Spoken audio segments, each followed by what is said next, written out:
Oh, hey guys, what's up? I didn't see you there. That was a really lame intro, right? You had all day, and that was what you came up with. Yeah, that was pretty much what I came up with. Well, at least it was a good icebreaker. What's going on, guys? For those who are watching the replay and on YouTube, thank you guys for doing that. Really, really appreciate that. I'm going to go ahead and get this tweeted out here while we wait for some more people to come in and join the chat. For those who don't know, I'm Moose at CFB underscore Moose on Twitter. I'm here from Occupy Fantasy at Occupy Fantasy on Twitter, OccupyFantasy.com. Really, really awesome website. You guys should check it out. We're here talking about week 4, the $1 million mission, alongside co-founder Brian Jester, FF, on Twitter. Brian, what's going on, man? So it's week 4, quarter way through the regular season, and we got some baseball on tonight. We haven't ever done a postseason daily plug for MLB just because the single game hasn't been a popular style to play. But with such big prize pools out in the industry tonight, we had to put it out because there is a major edge. Yeah, and the crazy thing is, it's like we talked about it. We talked about it through our staff, and the more digging and digging we came up, we're like, holy shit! Like this is absolutely amazing. Let's go Yeah. ahead and let's. And you guys were like Captain Planet. It's like, hey, let's do a plug. And then I go to use the restroom, and I come back, and it's like this like 2,000 word article is done. I'm like, oh god, you guys are amazing.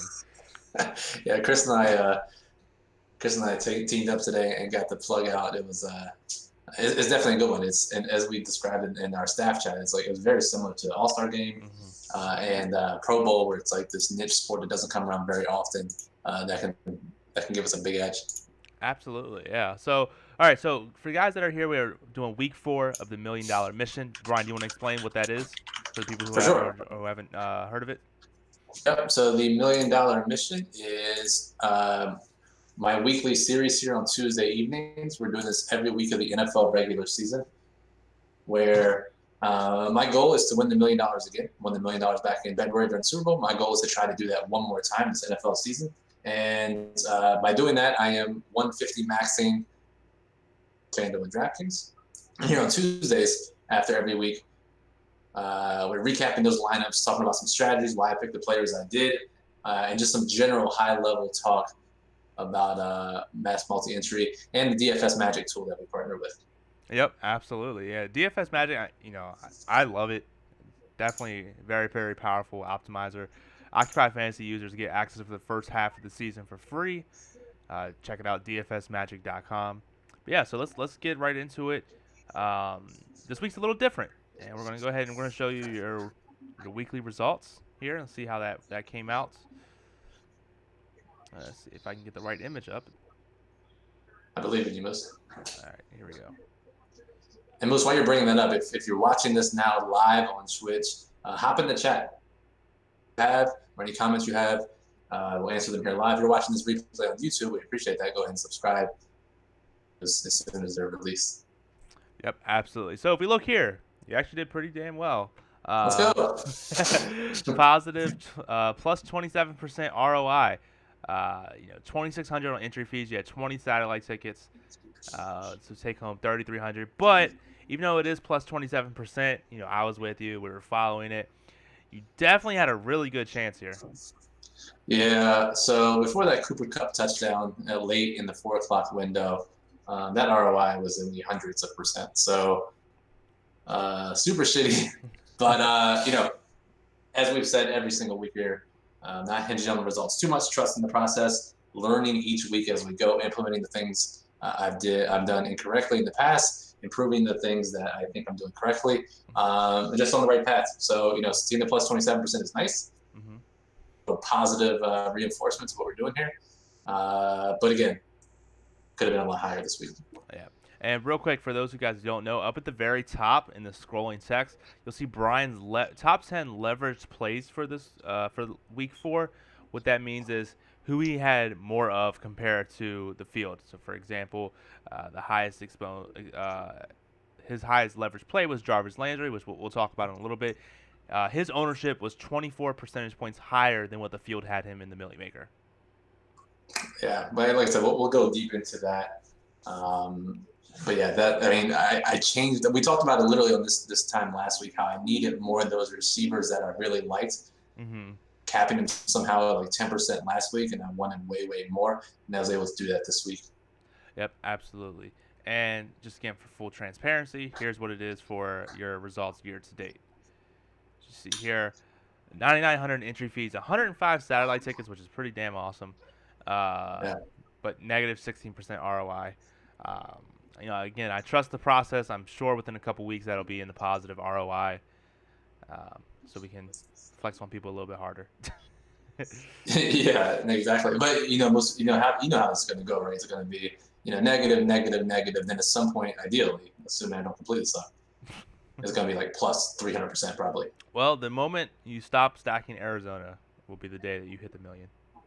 All right. Well, maybe this week then. I'm thinking about not doing it for a change since they actually suck. Absolutely.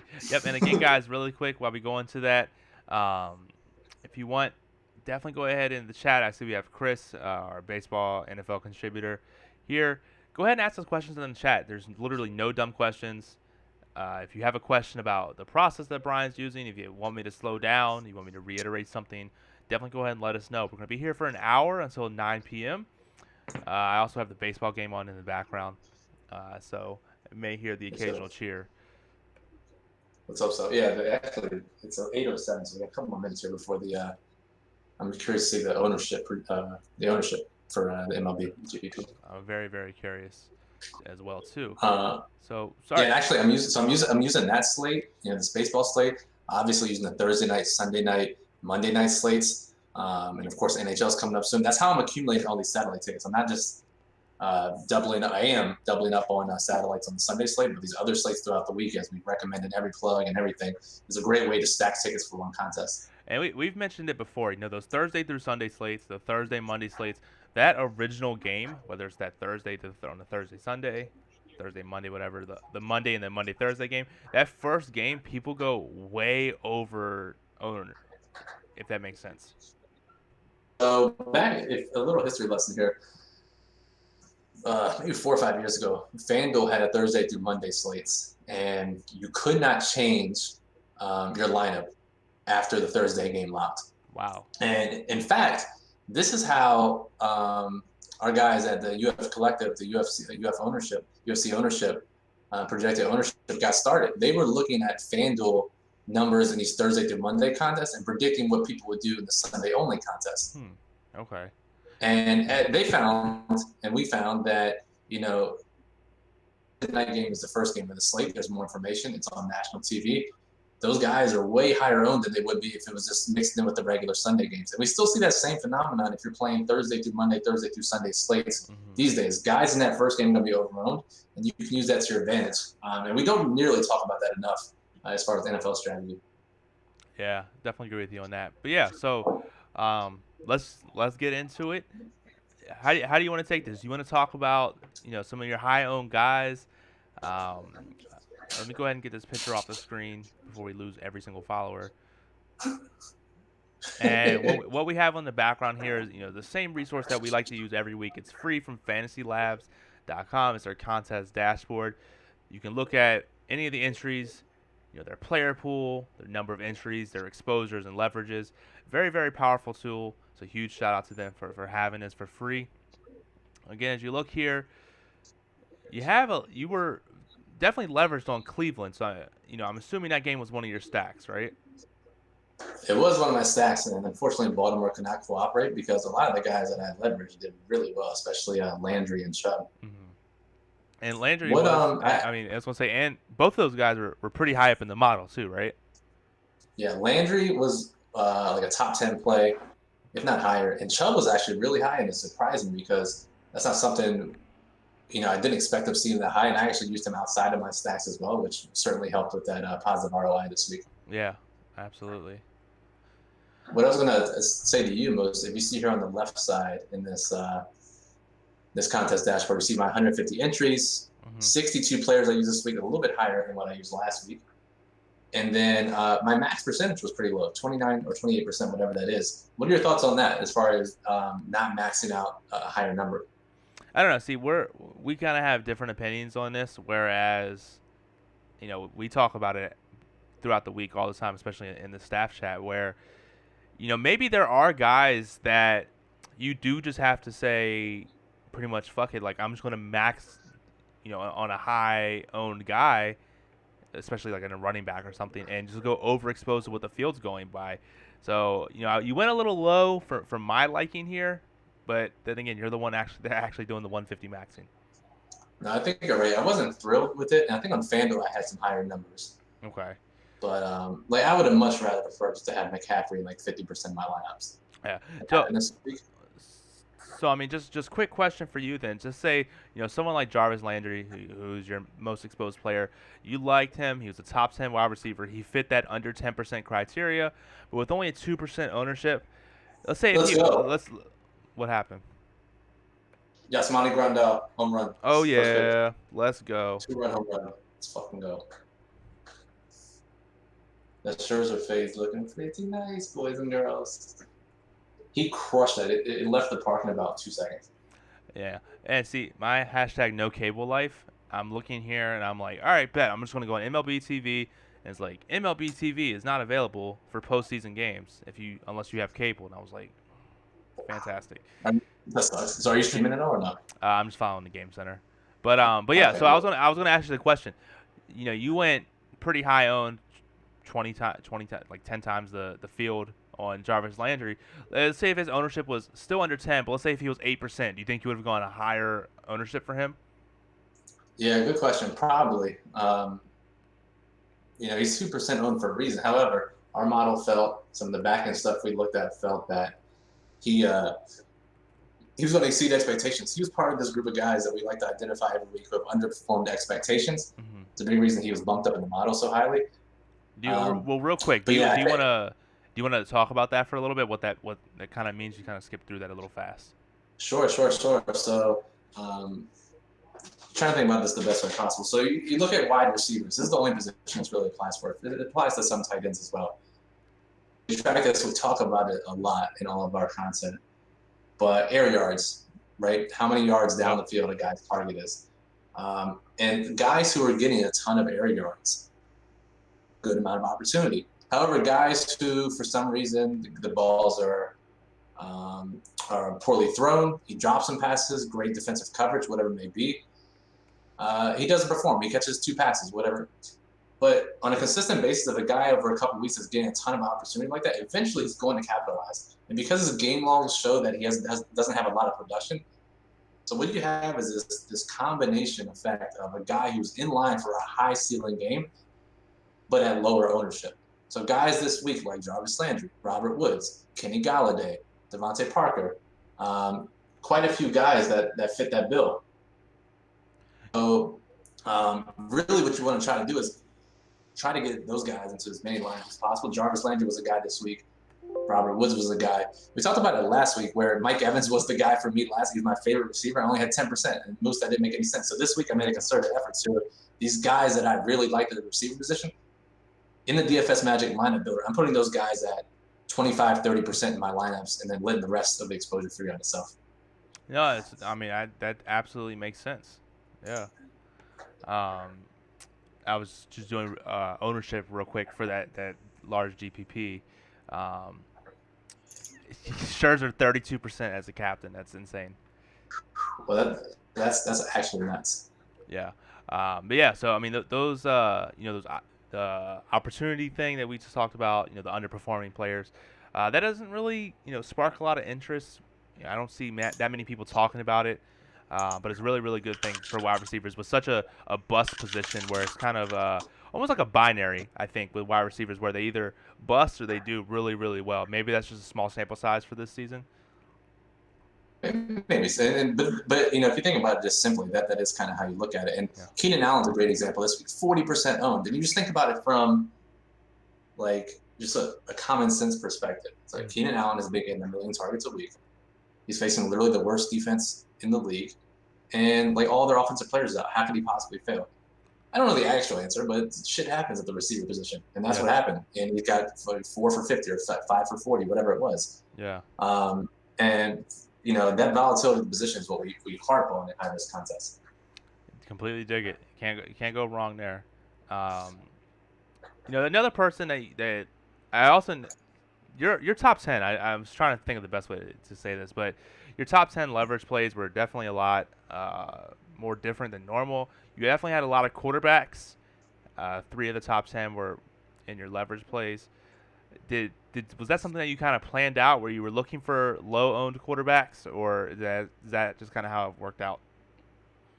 Yeah, that's just kind of how it worked out. I wasn't intending to do that. It just so happened that those were some lower owned quarterbacks. You'll see Baker was 16%. I basically split up my quarterbacks pretty evenly, Hmm. so like 16% each. And so guys that naturally were like 1% under, they end up pretty high on this leverage, this scrolling across the top. Yep, that makes sense. Because I was explaining to someone, I think it was either on the Saturday Twitch or some other point, quarterbacks really aren't going to win you a GPP unless something really nuts happens. So Hmm. I'm not necessarily looking for low owned guys or high owned guys. It's just as long as they have the correlation with my receivers and running backs, that's all I'm really looking for. Yeah, that makes sense. I dig it. I see we got Leon in the chat. What's up, bro? BKSA in the chat. What's up? Yeah, guys. Again, we're gonna be here for another whatever 9 p.m. is Eastern time. Um, if you guys have questions, you want to talk to us, definitely go ahead and let us know. Um, yeah, so let's talk about your game stacks that you had this week. Obviously, the Cleveland was one. You're always going to stack Arizona. What were your other game stacks? Really disastrous decision. This is the weekly "I'm an idiot" segment. I was gonna stack the Rams and the Tampa Bay all week, Yeesh. and then Saturday morning, then Saturday morning comes around, change my mind, end up stacking Cleveland, Baltimore. That third game I stacked was the Kansas City Detroit game, but yeah, all week was thinking Rams Bucks, Rams Bucks. Yeah. Some things changed the model. I was like, let me go Cleveland, Baltimore. We all know how that panned out. 95 points later, the Rams stack was multiple GPP winners. So there you go. That's insane. Um, yeah. So I mean, all right. So let me ask you this question. I think we've kind of hinted at it a couple times during these streams, but what's your process on finding the game stack? Yeah, there's a lot of different ways to go about it. And it's kind of a combination of things for me. How all these things line up. How do the quarterbacks rank in the Occupy model? Right, the two low guys, likely that game's not going to pop off. Look at some of the supporting casts. How do those guys rank in the model? Baker Mayfield, for instance, Odell and Landry were like top 7 plays at the receiver position. Yeah. No brainer. Um, and then always look at the total and the total move as well. If the total is moving up, if it's already a high total, that just adds to the excitement. I trust the model more than Vegas for game stacks to find leverage. So that total indicator is kind of secondary, but it's really how those guys pan out in the model. Yep. Absolutely. I see we got some comments here in the chat. Bismo says got third in a $27 gridiron last night. That had to be awesome. Oh, That's awesome. And then DC 2380 says the DFS Magic Optimizer gave me a RAM stack that put up 193 on Sunday. Jesus. damn. Very nice, Leon. Yeah, good work, guys. And again, so the DFS Magic Optimizer is free for Occupy members until I think the halfway point of the NFL season. And it's been improving every week as far as functionality. We've taken your feedback. We appreciate everyone's feedback. We told you at the beginning that we'll need your input to make this the best product on the market. And every single week, the usability has gone through the roof. Some of the increased as well. And I'm really excited where the product is. And like I said, I'm not going to say one thing and do another. I've been using this DFS Magic lineup builder every single week for this $1 million mission. Yeah, makes sense to me. I've been doing it as well for the pooch punt for the 150 max on FanDuel. Really, really powerful tool. I really like it. Awesome tool. Bismo says I've yet to play the right game stack on Sunday. Um, but You you and me, got, bro. yeah, definitely. All right, so any other guys you want to talk about? Let's take a look at some of your I don't even what would you call it? Under leveraged plays? Yeah, deleveraged. I don't Deleveraged, know. I guess. Yeah, and it looks like Underexposed. underexposed. Yeah, that works for me. One guy that stood out for me is Will Disley, who maybe it's just in our group chat we talk about him a lot, but him and Sterling Shepard were the only players that you had where you had a deleverage of greater than 10%. You want to talk about any of those plays if anything happened, or is that just kind of how the optimizer spit it out? Yeah, I was.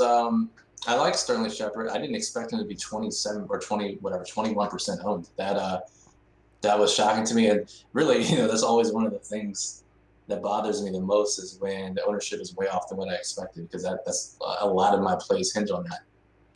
So I didn't like that. Will Disley, not unexpected given his ownership, and I really primarily used him in game stacks, like the other guys at similar upside and similar price. So, um, I think that one's pretty much expected.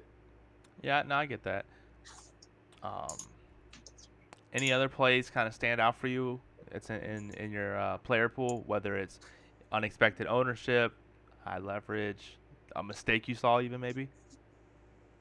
I think two guys we should talk about here.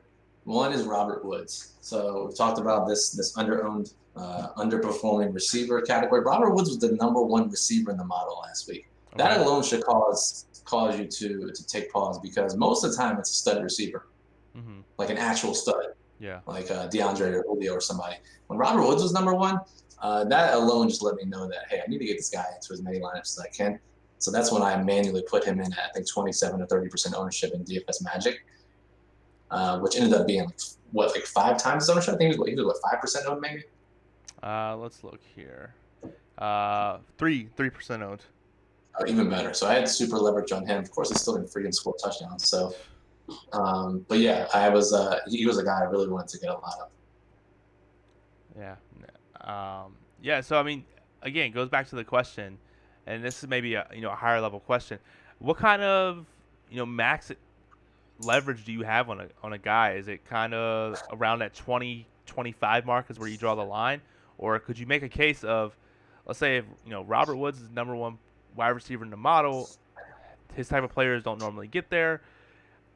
I'm just gonna say screw it. I'm gonna go 50% and go 25 times his projected ownership. Do you think that's maybe overdoing it some? I think so, just because the receiver position is really that volatile. Mm-hmm. Um, 50% chance he gets tournament value, definitely not. I try to kind of match it that way, Okay. with what I think his expectations of hitting tournament value are, versus his ownership. Um, but yeah, I personally think, and maybe I'm wrong here, now I'm certainly open to discussion if anyone has thoughts on this in chat, not going more than like 30-35% on a receiver. Yeah, I'm What do you think? curious. Yeah, I mean, I go. I put this in DFS Magic. I put the optimizer max at 50%. Normally that gets hit on a running back like a Christian McCaffrey or something like that, which makes sense. But for wide receiver, I'm usually stuck around that 20 to 30% range. Yeah, I think because I'll gladly take a running back at 50% exposure, but the receivers where I'm going to limit it some. Yep. As Bismo says, you guys were on point with the Boyd fade last night. Yeah, and this isn't like shade thrown at anyone in particular. We see this type of analysis all throughout the DFS industry. Mm-hmm. It's the reason we rely on the model so much, because it's back tested all of this data. Like everything you see, like that tweet about Tyler Boyd and coverage and whatnot, that's been tested. It's in the model. In fact, I don't want to give away too much of the model secret sauce moves, but like if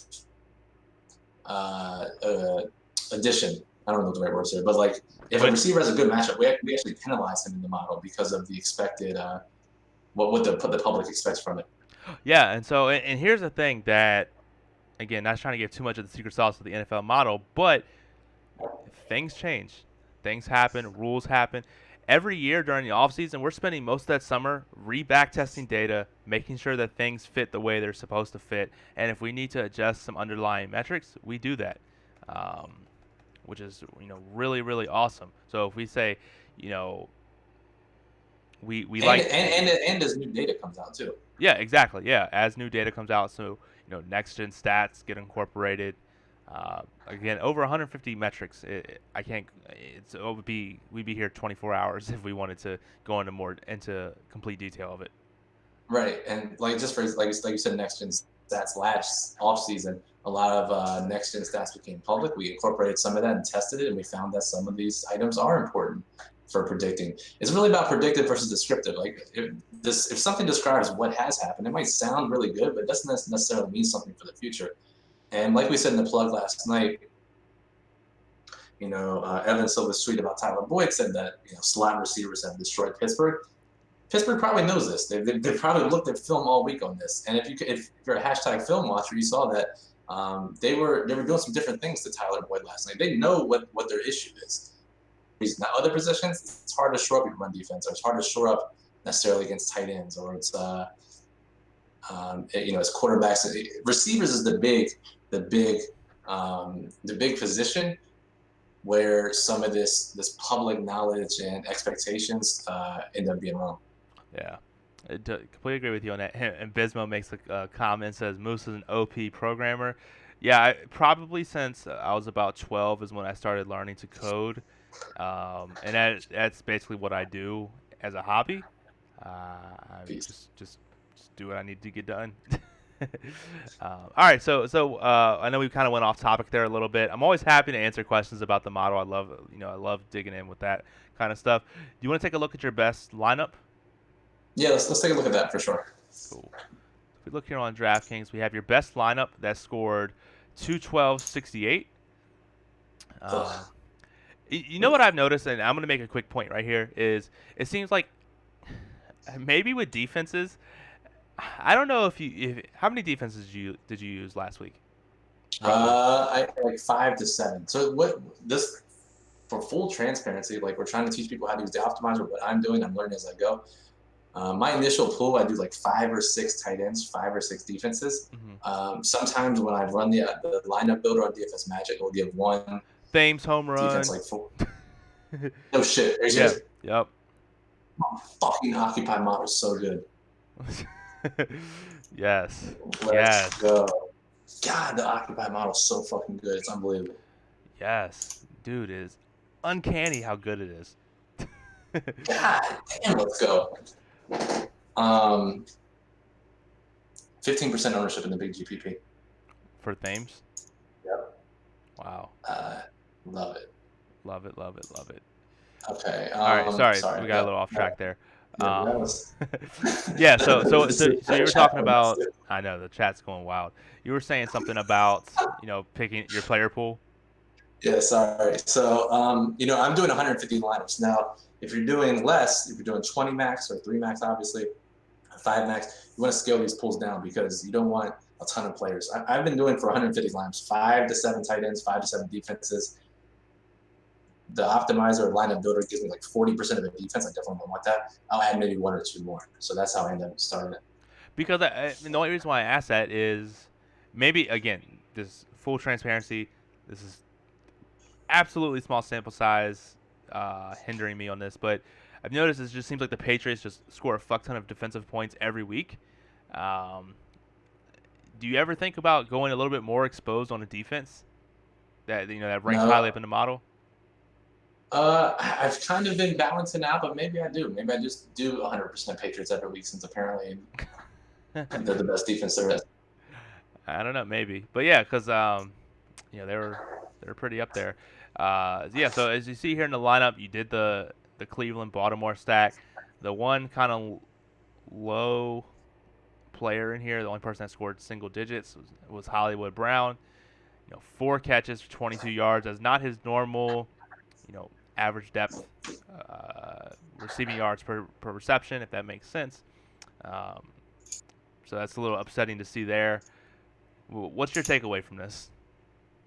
First takeaway is I hate looking at the air yards after the fact. Yeah. Because if you look at Marquise Brown last week, sorry, I'm just pulling the data here. Marquise actually his opportunity wasn't as good as it has been recently. It's 7 targets, but only 41 air yards. He did drop a touchdown. However, my point still here remains. It's that, through the first 4 weeks, I've had decent results. Obviously, I'm losing a little bit, but my one side of every single game stack that has done well is crushed, and the other half hasn't performed up to expectations. Mm-hmm. Our back testing shows that when those games fully hit, as we saw in Rams and Bucks, that you're likely going to have a chance at a GPP win. So I'm okay. I'm going to keep plugging along. As soon as one of these stacks hit, though, you're going to see me not in the 160 range, but in that top 10 range. Yep. No, I definitely agree with that. And as Chris pointed out in the chat, he says Moose Pats have played terrible teams. I think it's about exposure to DSTs who have high TD chances. Yeah, I think that goes with you have these huge spreads or these dominating defenses where I think if you pick your matchups, using the Occupy model, whatever tool you want to use, maybe this is just conversation. I'm not saying what's right, what's wrong. Maybe you do have to lower your defenses and say kind of take a stand. These defenses ranked high in the model, or they have very very high upside. They have the highest chances of getting a defensive score, getting a bunch of sacks. The opposing quarterback has high aggressive percentage. Maybe you have to lower your defenses and go a little bit more exposed on them. Yeah, that makes a ton of sense. I think as we say, it's a process every week, and every week's going to be different. But some nice comments in the chat was from BKSA saying an Occupy model put him on the Rams and Bucks game in the afternoon slate, and they turned 25 cents into $80. Nice. That's good. Scoot, by the way, who is a cheerer of some point, said that his suggestion is that the player pool sizes in DFS Magic, which you can automatically import from the model, should be based on number of lineups, not necessarily number of games on the slate. And I think that's a great idea. Yeah, that's something we'll reach back around to Jack, the head of DFS Magic, see if we can get that incorporated, because that's a really good idea. I never thought of something like that. Yeah, it actually makes more sense. Yeah. So just a quick story about this lineup. This was surging up the leaderboards Sunday before the 4 o'clock game started. Nick Chubb busted that. Yeah, is this the one where you were like, holy fuck, look at this, and you're number 2?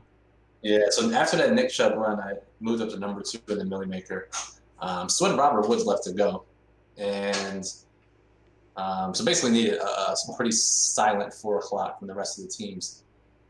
And even though as some of the games started scoring, this lineup dropped some, I was really high up. I mean, I was played at a smaller GPP, was in first place in the $9 slant at one point late in the 4 p.m. games. But as I said earlier, that Cooper Kupp touchdown brought all those hopes and dreams. But point is, it was a nice little sweat for a while, and there's going to be more sweats here in the future. Yeah, no, I get that. Again, as we always preach, the process. Do you want to take a look at the winning Million Maker lineup? See what, or a couple at the top, see what they have. Let's take a look, and they'll see what their users, how many lineups they did and whatnot. Yeah. So, all right, let's see. So we're going to go back to Fantasy Labs for that. Yeah. All right, let's see. All right, so 4-double who won the Millie by 11 points, which is insane. Yeah, that team legit went off. All right, so 4-double was a 150 max enter. He had 78 players and a max 41% for play. Okay. Let's take a look at him. Is this the third week in a row that a 150 maxer has won? At least second. I know the guy last week was, right? Yeah. All right, let me go ahead and take you off here. So his highest owned player was Keenan Allen. Also, next up, also highest owned was Keenan Allen, and he still won the Millie. Yeah. Wow. Man, lucky fuck. But again, this is what I'm talking about here. It looks like he went with just a handful of defenses, and was overexposed on all of them. Damn. What was his top leverage, guys? His top leverage was Baltimore defense, Denver defense, Christian McCaffrey. Those are the only players he had over 10% leverage. Man, I don't want to say he got lucky, but this dude might have gotten lucky. He had 40% Keenan Allen and won the goddamn like come on, man. That's crazy. Lucas is in the chat. What's up, Lucas? And he said, "What was my max player percentage? Mine was 28% or something along those lines." Yeah, something like that. Wow. BKSA says, if I could ask a question, but BKSA, you can always ask questions. Never fret on that. Can y'all do a video on the preferred way to utilize the optimizer? So there are some tutorial videos out there. We have one with Jack, a previous Twitch stream with Jack that's on the YouTube channel. But aren't we doing a Twitch stream pretty soon, Brian, with him again? Yeah, Thursday night. So we're doing a rare Thursday night stream here in a couple days before the Thursday night football game, and we're going to showcase how to use the single game optimizer. And I know people want to use the video on the full slate, and we'll do that down the line here. Maybe not this Saturday, but the following Saturday Twitch stream. But definitely this Thursday, we're going to have kind of a Thursday night breakdown / single game DFS magic tutorial. Okay. Yeah, that'll be really fun because last Sunday is when they released a single game optimizer, so it's really really fun to play around with. I know. I think a lot of people were excited about that. So Absolutely. And then just taking a look at the second place player, Joe the One. Let's take a look at him. Joe the One entered 33 times. I always wonder, like, these guys who enter less than 150 but greater than 1. Is it satellites? Is it just random numbers, I wonder? Yeah, I'm not sure. I would assume. I don't know. I'm probably wrong to assume, but no, I would say probably more satellite entries. But Maybe, I don't know. But you see our some of our mentions, right? Like, a lot of people don't even know what the satellite strategy even does. Most people don't play satellites, so that's maybe true. not. Joe the One, his highest owned player was Keenan Allen as well. Man, this is bullshit. Are you serious? And you know he was under leveraged with him by 2%. Looking at his highest leverage plays, he had Philip Lindsay, Devontae Foreman, Nick Chubb, Godwin, Cooks, Atlanta defense, a bunch of players he had leveraged over 10%. So Godwin was key for him, obviously, 15% compared to the field of 1%. Yeah. Chubb was obviously key. That's super lame. Annoying. All right, let's look at number 3. If this guy also had Keenan Allen, then we can shut down the stream. Burns 331. So let's take a look at him. So he had one entry. Oh, beast. How size was that dude? That dude had to be sized. So his max was 100%. What's the line? So he had a 3-by-1 stack. It looks like. Yeah. Yeah, what a sick lineup, by the way. That's a pretty sick lineup. Huh. I mean, let's just run down. Let's just take a look at some of the other ones. Ricky D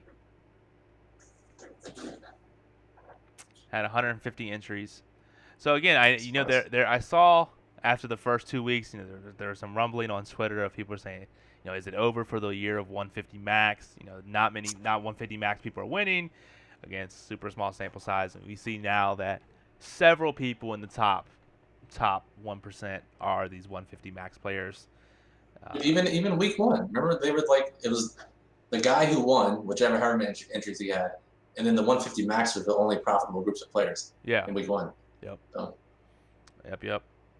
Yeah. So the guy that was up next was super exposed. His top 5 exposed players, top 6 were from that LA Tampa Bay game. All right, the first 3 guys, look, this dude had legit genius. Dude, a 50% game stack of the 95-point game. Hindsight, but whatever. Like, whatever put that guy on that game, and the fact that he had 50% Woods, 60% Godwin or whatever, 50% Winston and Goff, like, and this dude was sharp as shit. He had overexposed on Leonard Fournette, like this guy. So here's an example of going, high exposure in one spot, and if that goes off, all you need is one of your combinations around it to hit, to have a chance at the millie. So. Yep. No, I get that. And he was even double-digit leveraged on Nick Chubb. So this guy's amazing. Damn. What's his username? Ricky D. I'll look him up on the Roto Grinders real quick. What is it? Ricky D? Yeah. RIKKIDEE. RIKKIDEE. Let's see this dude. He has a profile on Roto Grinders. Okay. He's legit. He's actually really good. Nice. He is the number 5 tournament player of the year in all everyone. Wow. Okay. So this guy is the number 11 NFL player. So so what you're saying is he's pretty good. Number 8 MLB player, number 13 NBA player, So yeah, I don't feel as bad. This guy's legit and he's good, and congrats to him. Yep.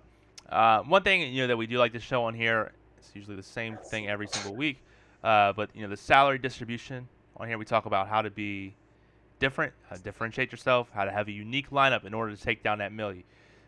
Looking here, I don't know if it'll show up the actual percentage on stream. Looks like it does. We have 40 47% of entries use the salary cap, complete 50,000, which is just absolutely insane. And Yes. then 25. So this number kind of ends up being the same, right? Like if you leave at least $200 on the table, a lot of times you're competing with, give or take 10% of lineups to be unique. Maybe about 20% or so, but yeah, I get what you're saying. So if you leave more than 200, if you Yes. Yeah. leave 300 Yep. more. Yep. Yep. Yep. Okay. Sorry. Also, Lucas in the chat says that Ricky D guy is very sharp. He dominates a lot of niche sports, which I think is also another indicator that someone's pretty good at DFS. Yeah, absolutely. And if you're not following Lucas on Twitter, definitely go ahead. The dude is a god. I don't think I've ever seen him do an ounce of sleep since over a year I've known him. I can DM him at 4 o'clock in the morning, and he's like, "I got you, bro."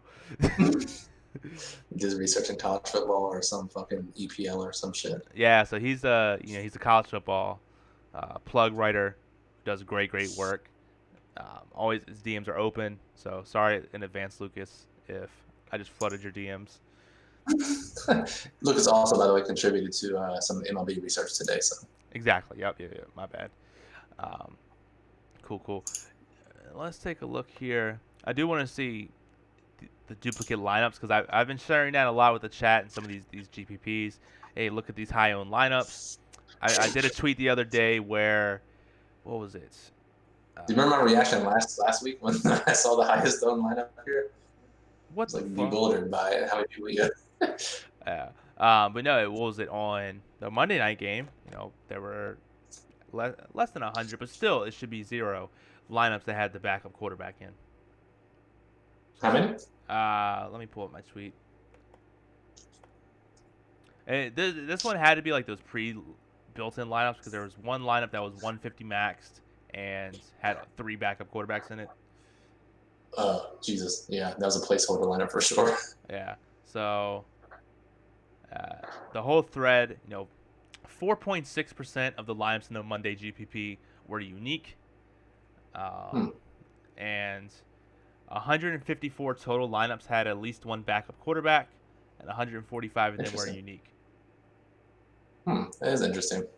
Yeah, so I don't know why 0.3% total ownership for backup quarterbacks, but it is what it is. Yeah. Go ahead. It doesn't make a ton of sense now because the backup quarterbacks are priced appropriately, like 6K or something on DraftKings. Yeah. Whereas, prior to this year, backup quarterbacks were super cheap because they weren't expected to play. And that made a serious case for playing a backup quarterback. Because a guy can come in now, even if the starter gets hurt, and not hit value in 6K. Yep. So, it definitely makes sense. There was what was it?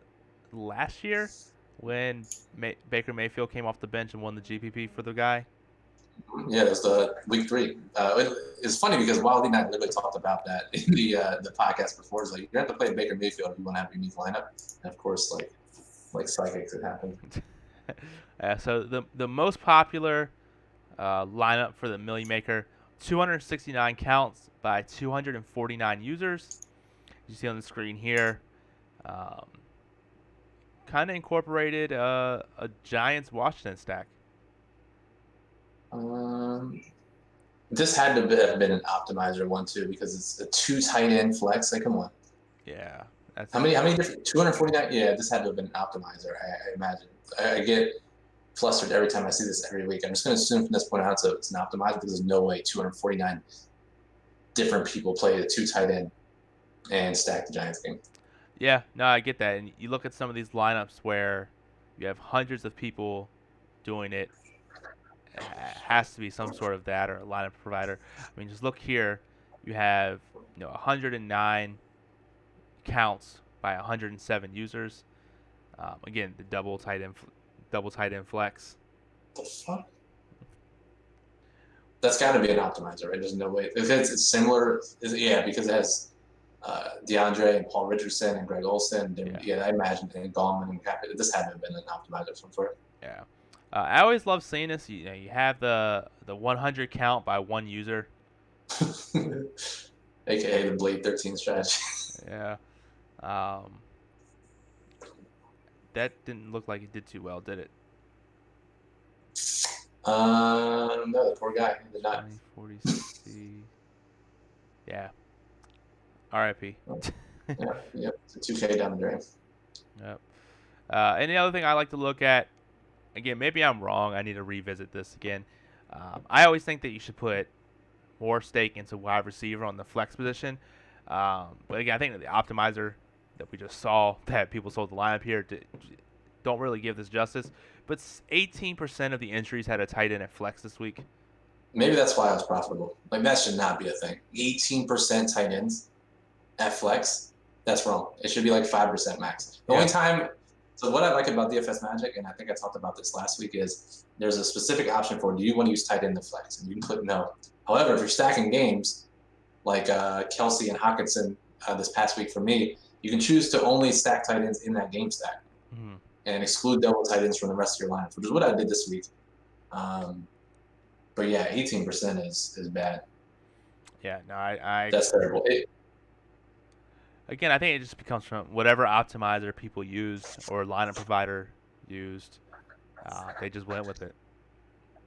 Yeah, that had to have been it. I think most. What do you think? I think generally most weeks, without going into individual detail, it should be like 60% receiver, 35% running back, 5% tight end on DraftKings. Yeah, I think that's like more of the optimal strategy. I think it hovers more around 55, 55, 50, 55, 50, comma 5. That makes sense. Yeah. That makes sense. And it's kind of flipped on FanDuel. I think it should be like 60-40 with some tight ends sprinkled in, 60-40 being 60 for running backs. Yeah, that makes sense.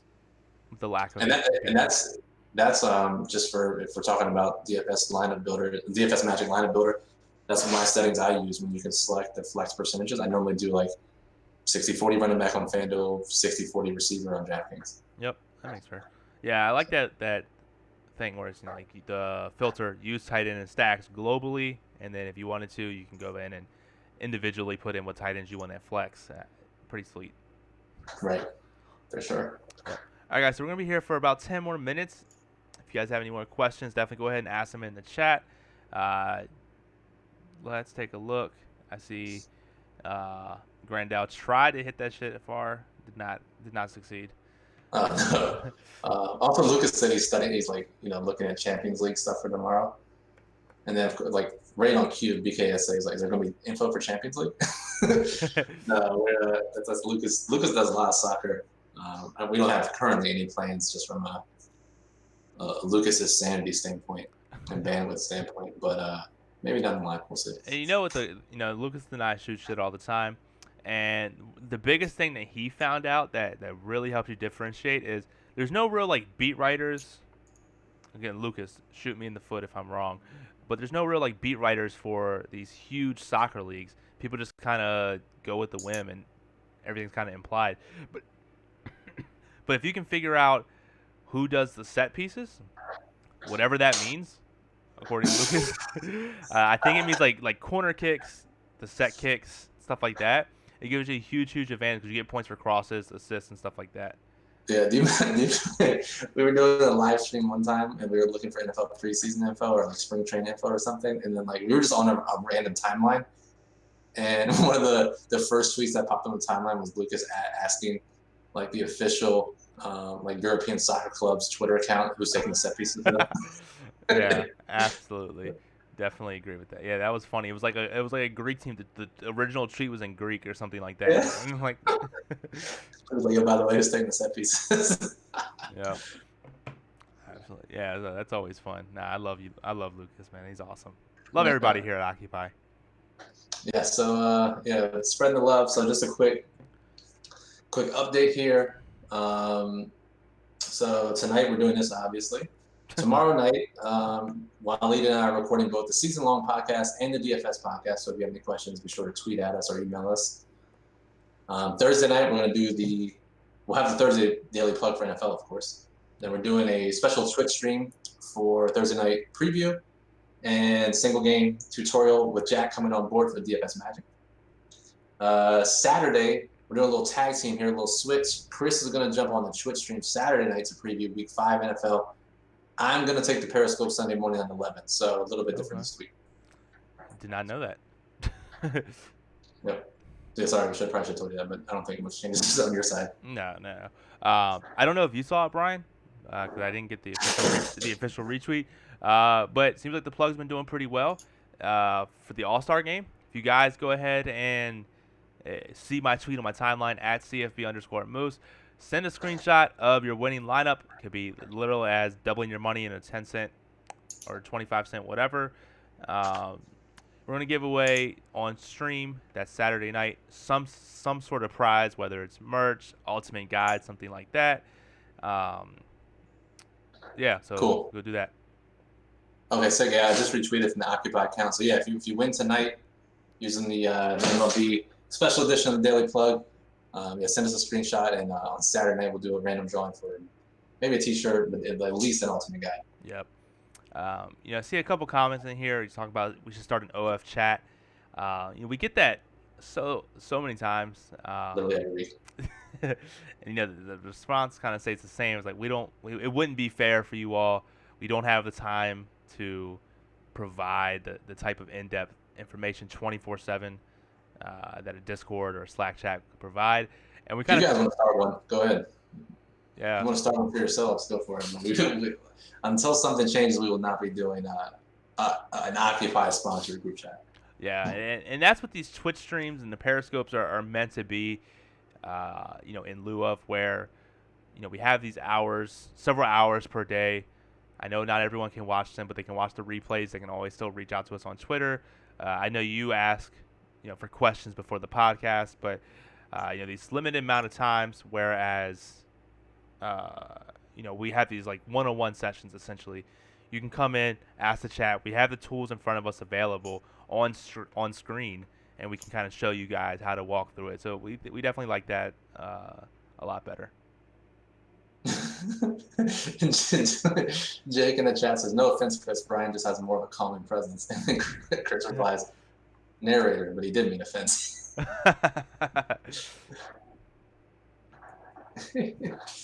Yeah, I guess I do have a laid back attitude, but honestly, Chris has been doing a much better job on the Periscopes than I have, because Chris goes in definitely every single game. If you guys are not tuning in Sunday mornings, you certainly should be. Yeah, no, it's really great resource. Yeah, not to mention Chris writes the Daily Plug, so you get the behind the scenes, behind the curtain of his insight on his thoughts throughout the week. So, definitely check out Sunday mornings. Yep. Cool beans. So again, guys, 5 more minutes. If you like what we did here, definitely go ahead and hit that follow button at the top right on Twitch, the purple heart. You'll get notified of when we go live. If you have that setting, go on. Sorry, I was just reading something here on Twitter. Definitely go ahead and do that. You can get notified when we go live. If you're watching the replay on YouTube, make sure you hit that subscribe and bell notification so you get notified when we upload a new video. We're always going to be here on Twitter at Occupy Fantasy. Our Twitter handles are above our names. Any other shout out I missed? I don't think so. Actually, just one quick final point before we get out of here. TJ Hawkinson up there was pretty highly owned for me, like 16%. Yeah. And he might have hit tournament value if he didn't try to leapfrog a defender and get launched 30 feet into the air and land straight on his head. But I stacked that game, and I had a little bit of Danny Amendola, who I thought may or may not play. Of course, he didn't fucking play. So I was scrambling Sunday morning, and basically I was just directly swapping in Hawkinson for Amendola wherever I could. Yeah. Talk to Jack about this from DFS Magic, and perhaps there may be something in the future where you can upload your current lineups and then keep and discard certain ones to rerun in the case of Darrell Williams, LaShawn McCoy from week 3, or TJ Hawkinson, Danny Amendola this week. So we'll be on the lookout for that, hopefully. Yep. All right. That's awesome. Awesome. Let me just see how we're doing in this lineup real quick in this All-Star game. Not All-Star game. Sorry. I am so drained from this week already. It's only Tuesday, Liz. Yeah, I got some things going on outside of Occupy. Yeah, for sure. Definitely.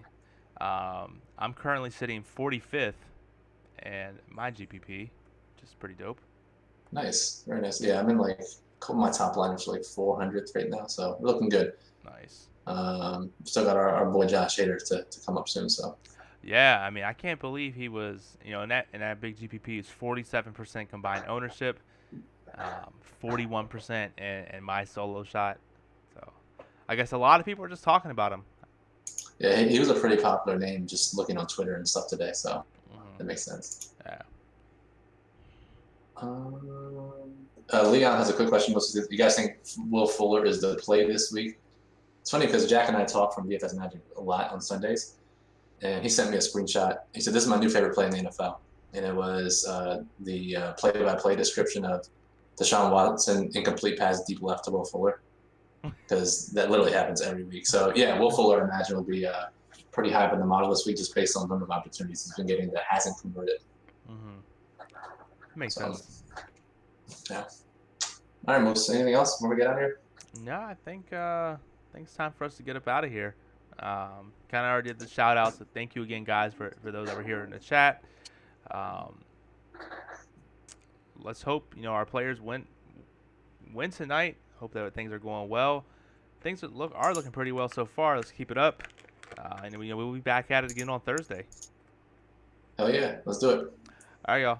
Have a good night. Peace out. Peace.